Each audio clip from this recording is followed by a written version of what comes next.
നേപ്പാളിൽ സംഘർഷത്തിന് യാതൊരു അയവുമില്ല.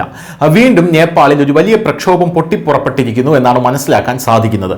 നേപ്പാളിൽ നമുക്കറിയാം രാജഭരണമായിരുന്നു, ഹിന്ദു രാഷ്ട്രമായിരുന്നു. അവിടെ നിന്നും മതേതര രാജ്യമായി കമ്മ്യൂണിസ്റ്റ് ഭരണകൂടം അവിടെ അധികാരത്തിൽ ഏറുകയും ചെയ്തു. ഈ ഒരു സാഹചര്യത്തിൽ അവിടെ അഴിമതിയും വലിയ രീതിയിലുള്ള സ്വജനപക്ഷപാതവും കൊടികുത്തി വാഴുന്ന ഒരു സാഹചര്യമാണ് നമുക്ക് കാണാൻ സാധിച്ചത്. ഇപ്പോൾ നേപ്പാളിലെ മുൻ രാജാവായിട്ടുള്ള ജ്ഞാനേന്ദ്ര ഷായുടെ അനുയായികൾ രാജ്യം ഒരു ഹിന്ദു രാഷ്ട്രമായി പ്രഖ്യാപിച്ച് രാജാവിന് വീണ്ടും കൈമാറണം എന്ന് ആവശ്യപ്പെട്ടുകൊണ്ട് ഇപ്പോൾ രംഗത്തെത്തിയിരിക്കുകയാണ്. പ്രതിഷേധം അവർ പുനരാരംഭിച്ചിരിക്കുകയാണ്. രാജവാഴ്ചയുടെ കീഴിലുള്ള നാഷണൽ ഡെമോക്രാറ്റിക് പാർട്ടിയുടെ ആയിരക്കണക്കിന് നേതാക്കളും പ്രവർത്തകരും പ്രധാനമന്ത്രിയുടെ ഔദ്യോഗിക വസതിയിലും പാർലമെന്റ് ഹൗസിലും എത്തി അവിടെ അവർ പ്രകടനങ്ങളുമായി ഒരു വലിയ റാലി നടത്തിയെന്ന റിപ്പോർട്ടുകൾ വരുന്നു.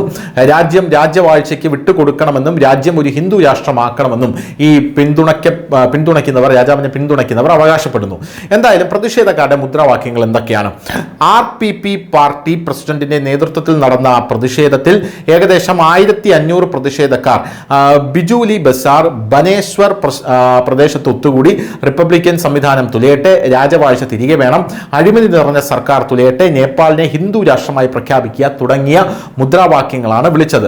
എന്തായാലും സർക്കാരിന് പ്രതിഷേധക്കാരുടെ ഒരു മുന്നറിയിപ്പ് കൂടെ പുറത്തു വന്നിരിക്കുകയാണ്. പാർട്ടി പ്രസിഡന്റ് രാജേന്ദ്ര, മുതിർന്ന നേതാവ് പശുപതി ശംഷേർ റാണ, മുൻ inspector general of police Dhruv Bahadur പ്രധ എന്നിവരും പ്രതിഷേധങ്ങളിലും റാലികളിലും പങ്കുചേർന്നിട്ടുണ്ട്.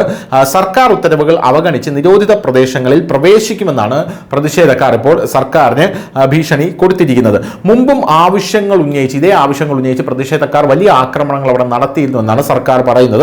മാർച്ച് 28 രാവിലെ കാഠ്മണ്ഡുവിലെ ടിങ്കൂനെ പ്രദേശത്ത് രാജവാഴ്ചയെ അനുകൂലിക്കുന്ന ഒരു റാലി ആരംഭിച്ചിരുന്നു. ഈ റാലി പാർലമെന്റ് മന്ദിരത്തിന് സമീപം എത്താൻ ശ്രമിക്കുകയായിരുന്നു. 2008 നിർത്തലാക്കപ്പെട്ട രാജവാഴ്ച പുനഃസ്ഥാപിക്കണമെന്ന ആവശ്യവുമായി ആരംഭിച്ച ഈ റാലി പെട്ടെന്ന് അക്രമാസക്തമായി.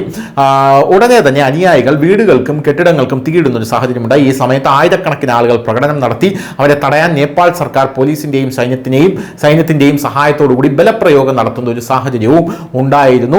ഇത് രാജ്യത്തിന്റെ പല ഭാഗങ്ങളിലും സുരക്ഷാ സേനയും പ്രതിഷേധക്കാരും തമ്മിലുള്ള ആക്രമണത്തിനും ആ സമയത്ത് കാരണമായിരുന്നു. എന്തായാലും ഈ പ്രതിഷേധക്കാർ നടത്തുന്ന സകല ആക്രമണങ്ങൾക്കും ഈ സകല പ്രതിഷേധങ്ങൾക്കും പൊതുമുതൽ നശിപ്പിക്കലിനുമെല്ലാം രാജാവ് ജ്ഞാനേന്ദ്ര ഷായുടെ പേരിലാണ് കേസെടുക്കാനായിട്ട് സർക്കാർ ഇപ്പോൾ തീരുമാനിച്ചിരിക്കുന്നത്. ഇതും പ്രതിഷേധത്തിന്റെ ആക്കം ഒരു പടി കൂടെ കൂട്ടുന്നുണ്ട് എന്നാണ് നമുക്ക് മനസ്സിലാക്കാനും സാധിക്കുന്നത്. News desk, news India Malayalam.